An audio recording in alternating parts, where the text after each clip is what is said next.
At first glance, Bhutan and Denmark present two completely diverse nations, progressing at a vastly different pace of development. Their acute dissimilarities accentuated further by the physical spans of oceans and continents that lie between. To the northern part of Europe, flanked by Sweden, Norway, and Germany, the Kingdom of Denmark is an advanced economy with 406 islands and a population of 5.6 million. As one of the world's oldest monarchies, it carries the legacy of a vibrant history dating back to the Vikings in 900 AD.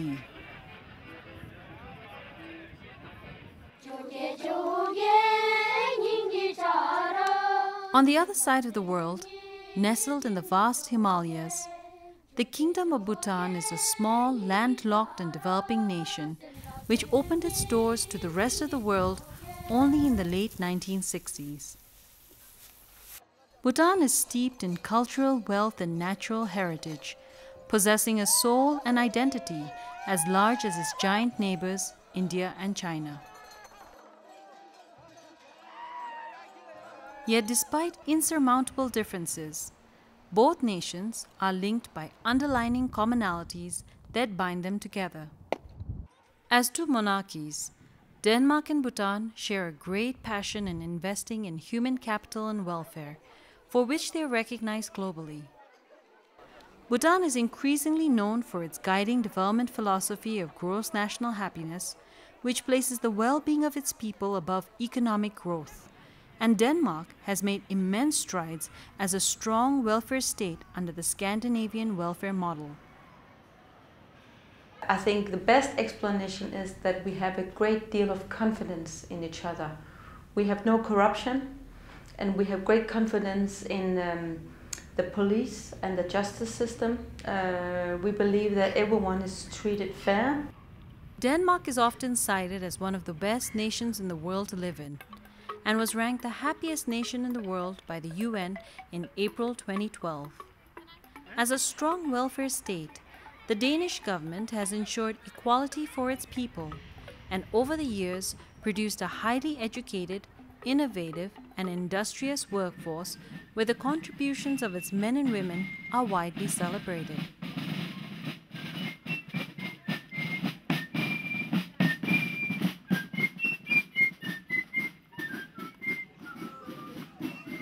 Equality of opportunity and supportive policies for a conducive work-life environment with flexible working conditions has been instrumental in building a strong level of participation of women in governance. We have found a very good combination. So you have time for your work, time for the family, time for yourself. And I think that's the reason. One of the reasons that we are number one as the most happiest country is also gender equality. And I think that's very important, because it's important having both men and women engaging in society, in work life, and actually also in the domestic life, in the home, and taking care of the children. In 2011, Denmark elected its first female prime minister, Helle Thorning-Schmidt, and after 100 years since its women's suffrage movement, has a significant 40% representation of women in parliament. An agrarian economy, Bhutan, like most developing nations, faces the daunting challenges of sustainable growth and employment for a growing young population. However, it was under the wise and far-sighted leadership of Bhutan's fourth Dragon King, Jigme Singye Wanchuk, that the unique development philosophy of gross national happiness was formulated and implemented in the national planning process. And throughout modern history, alongside the fourth Dragon King, Their Majesties the Queen Mothers have led through example, tirelessly serving the nation and contributing towards improving the welfare of the people of Bhutan through the exemplary work of numerous philanthropic institutions. Bhutan is one of the world's youngest democracies. Unlike its compatriots, Democracy in Bhutan was a sacred gift that emanated from the Golden Throne.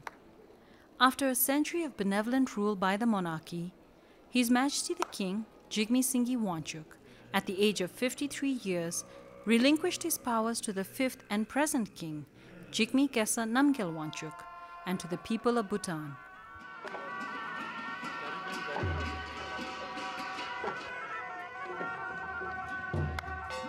In 2008, Bhutan held its first ever parliamentary elections, making the transition to a democratic constitutional monarchy.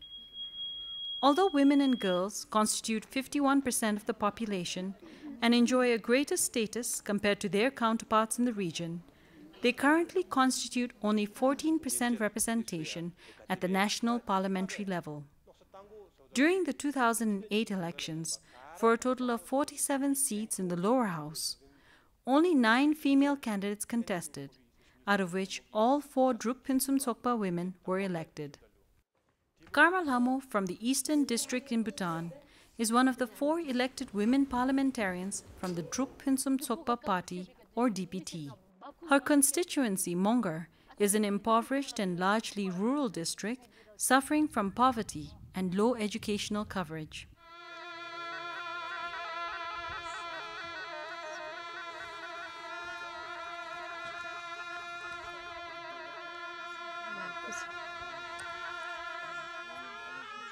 In general, people feel that politics is the game of rich people. They feel that like children of the farmers, especially from the rural areas, from the remote areas, like they cannot able such opportunities. I wanted to clear that misconception. So even during my campaign, I used this strategy. I always said that I came forward just to show the example to my girls, to my rural girls and the rural parents that even the rural daughters can join, come forward and be the leader. De ngagi tachugi de hemale mabu bindi ngadi namseme rochila. To de ngade ngudi dele. Da mogi de nemegi de yo na zu de tama chama chubachin de chonnare chung no de ai ngachi ngudi dele. 대시 내가 침사 속에 람베 대 남섬에 사자 배몽고 대대 남섬에 인가 미세 대 로치이 조이간래 대 아츠지 당아체 세바세 가오면 아니데라. As for the upper house elections, for a total of 25 seats, out of a total of 6 women candidates who contested, 4 women were elected, and 2 more women were assigned as nominees by His Majesty the King. Of the 4 women contestants, Sangay Zam, who was previously an educator, is the National Council representative for the capital city Thimphu. All our life, for 25 years, we've been telling children to have a dream in their pocket and reach out for the stars and things like that, And then when these democratic changes were coming about, so much change, and I wasn't just going to stand out there and watch the change happen, So I thought, okay, might as well be, the best way to learn is to get on the wagon and, and then you learn more about the change, and that's how it began. Well, we've been discussing this politics on a number of occasions, and that time we were in Finseling, and then as this political fever was developing, so we said, why not? While there's support for women's empowerment from the royal government of Bhutan, and national policies highlight the importance of encouraging wider women's participation, today only 5% of Bhutanese women are represented at the local government level, most of whom occupy the lowest ranking post of Tsokpa, or community representatives. After the historical election, both at the national and at the local level, we seem to have got very few women in La. So I think there's a lot we need to do to encourage women to join politics. This is why when I heard about the La Amlinchin project, I thought it's a wonderful opportunity to see how other countries have so successfully brought the women in the folds of the governance. And Denmark, for many reasons, is the obvious choice.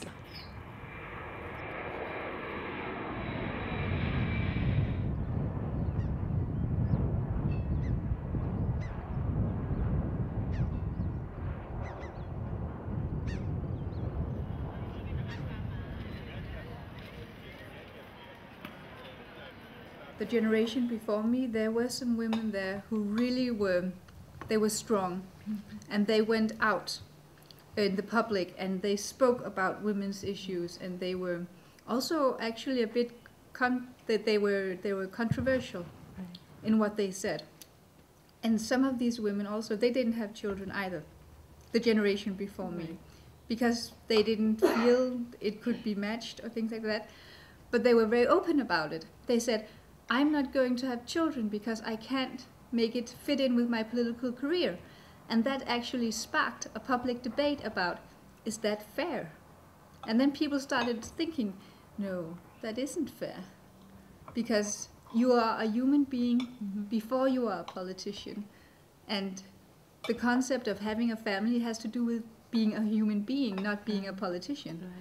I think the key is to make the issue political, because that was one of the phrases used by the women's movement ways back, that it's not the individual's problem, it's a political problem. Because if it's only the individual's problem, then it's almost impossible for the individual to overcome. When I came into Parliament, I did not choose the normal feminine issues. I took energy, environment, and that type of things, which was natural with my background. Right. And I think that was so in that respect, I was not a traditional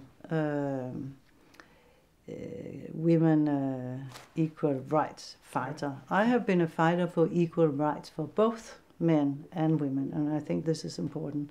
And then I think in everywhere where I was, in the position I had, I naturally, without thinking, say, hey, why don't you have any women here? And so in whatever you do, you should have this equality type of thinking. Why do we only have men here? 8 months after the first local government election results were declared, a national consultation workshop of elected women representatives was organized by the National Commission for Women and Children with support from the Danish Institute for Parties and Democracy and UN Women.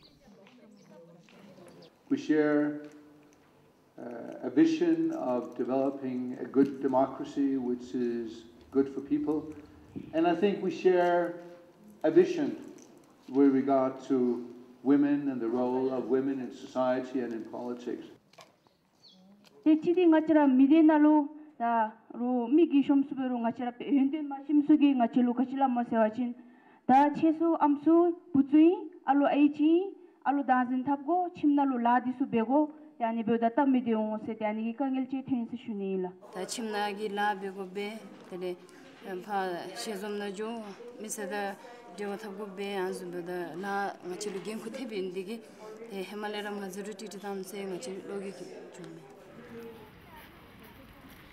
It was no different in Denmark, where men generally perceived women as homemakers and responsible for the upbringing of children. To address these challenges, spreading the concept of sharing responsibility was key. When I had my first child, in some of the newspapers, they wrote, one day after I gave birth to the child, she's going to be a very bad mother because she will only be on child's leave for 5 weeks and then she will be back in her office. And I said to these journalists, listen, there are maybe 2,000 Danish male ministers who've had children. They've never been told they were a bad father. But suddenly, because it's a woman, it's a big problem. So it's not a problem. You know, a child has got both a mother and a father, and the father's going to help me bring up that child. One of the reasons why Danish women can play a greater role across decision-making levels can be largely attributed to the fact that Denmark has a widespread and good institutionalized daycare system. We have the daycare institutions, which means that you have the possibility to be on the labor market even though you're a female. That you have this kind of after-school nurturing possibility for kids. So I think in general we have it from the kids are very small to they are grown, that the society in general takes care, together with the parents, of the children. I think it's also make it more easy for women to join politics. Because it's being a politician, you can see it as just another job compared to other jobs you could have had as a woman. For a young democracy like Bhutan, the first challenge is ensuring that the numbers of women interested and able to contest are given the necessary platform. Diversity in representation is considered integral for the deepening of democracy.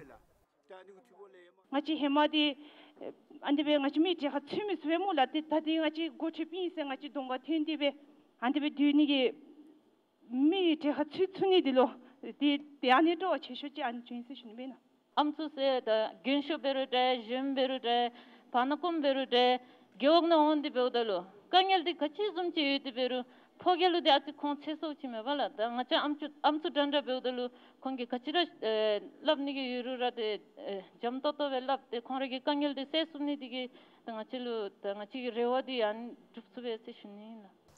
How important is women's voice in the parliament? I think in a democratic society, the parliament should be representative for the population. So I cannot think of a male-dominated parliament as being democratic. And ask the men if they would accept, and if all the parliamentarians were women. You can talk about that in terms of justice. Women are half the population; they should have half the seats. But you could also talk about it in terms of experiences, that men and women, as long as men and women live so different lives, which they do, like it or not, the voice of women's experience should be heard in Parliament, of course. Well, I think it's very important that women and men are present at a parliamentary level, at least 40% of each. And the reason why is that if they're not representative, they don't feel ownership for the decision made, and then it doesn't trickle down to the whole society, and it's needed. When discussing the empowerment of women in politics, the issue of affirmative action through quota reservation remains a controversial issue worldwide. The debate has commenced to some degree in Bhutan. The quota di yobachin ngachi legime onime di legime imbe simi tsa labya tunamela. So this is yes for quota, yes for reservation, yes for temporary measure. It's almost all, no? Well, it's taken 100 years to get where we are today, where we are not totally equal, but more equal than before. So I think that's a long process. I think using quotas, you can speed up that process, because then you have to take the debates on, well, then how do we make sure that women want to be candidates, want to take up the positions? What are the barriers? What do we have to do about family, the way we organize family life, the way we organize society, the way we look on men and women? So I think it can be a valuable tool. We also have to change the mindset that men are not supposed only to do this and this and this, and women are not supposed only to do this and this and this. And this you can do, in the educational system. I think it's quite important.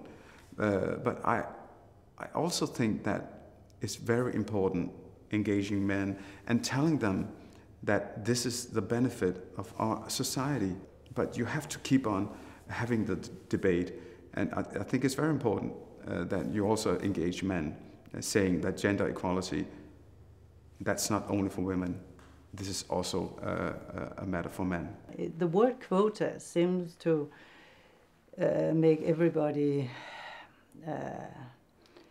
what should I say, a lot get angry about the quota system and say it's not fair or anything like that. But I mean, of course, if you should want to have a development faster than natural, then you have to have goals. Across the world, whether women should play a more active role in politics is no longer a matter of discussion, and for countries such as Denmark, there has been evidence that women's empowerment in the political sphere has been critical to its success in sustainable development. I would argue that the reason why we are such a rich society in economic terms is, you know, we do not have the oil and as Norway do, or the big companies as Sweden do, but it's because we have a very, very industrious workforce, but both men and women are working very hard. I think we actually has got the highest percentage in the world of women working. In Bhutan, an important outcome of the elected women's meeting was the formation of the Bhutan Network of Elected Women, BNEW.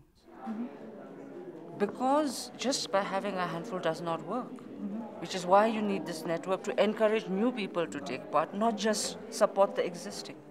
This trickle down will be very difficult. How else do you do it? It's people who are interested, like for example in the model, the people who are interested, you support them, the ones who are already elected will help them. What are the steps you have to go through, be it to fill the forms as mundane as that, or what are the campaigning things that you have to do. It has to go not just for elected, it is also to encourage new people, not by just saying you can do it, but actually taking them by the hand and leading them. Let's put it down. The elected women still represents a minority, and of course it will be of great importance to increase the number of elected women in the coming elections.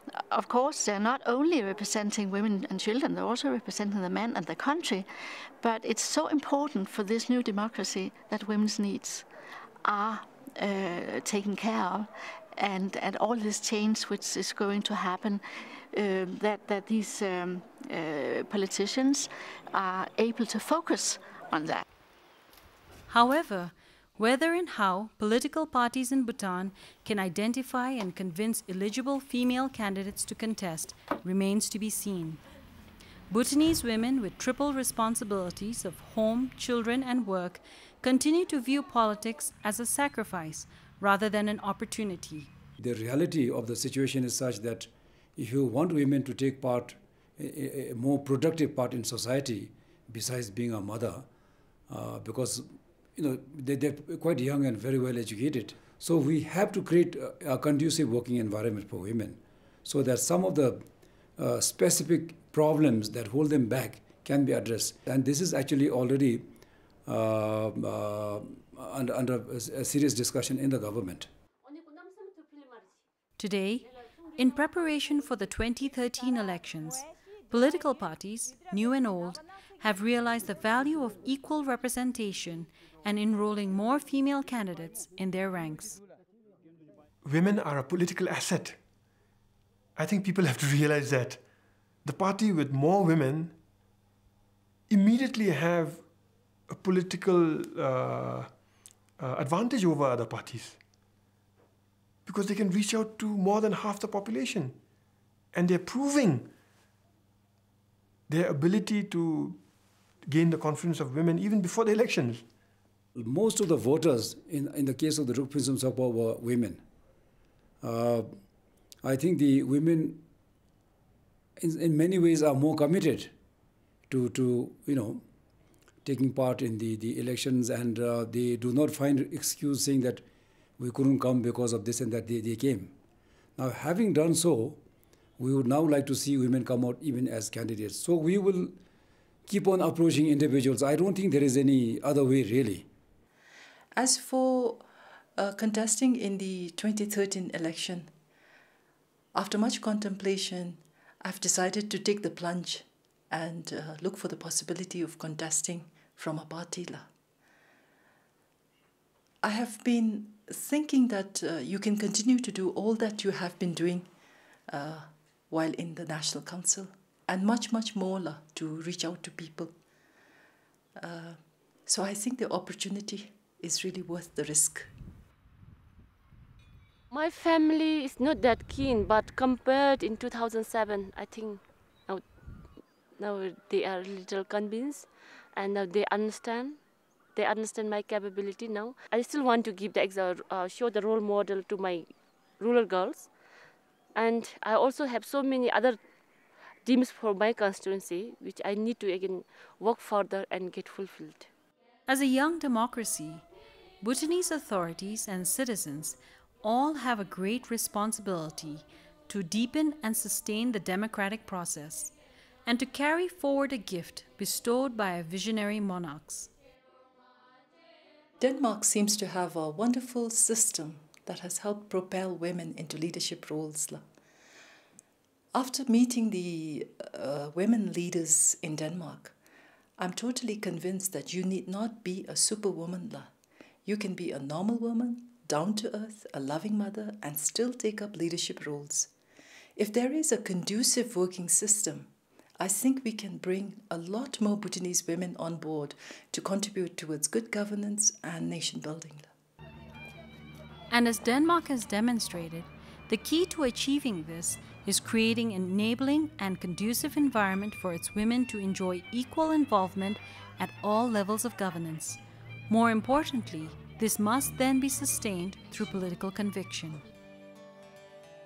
These are vital lessons for Bhutan as we pursue a true gross national happiness society.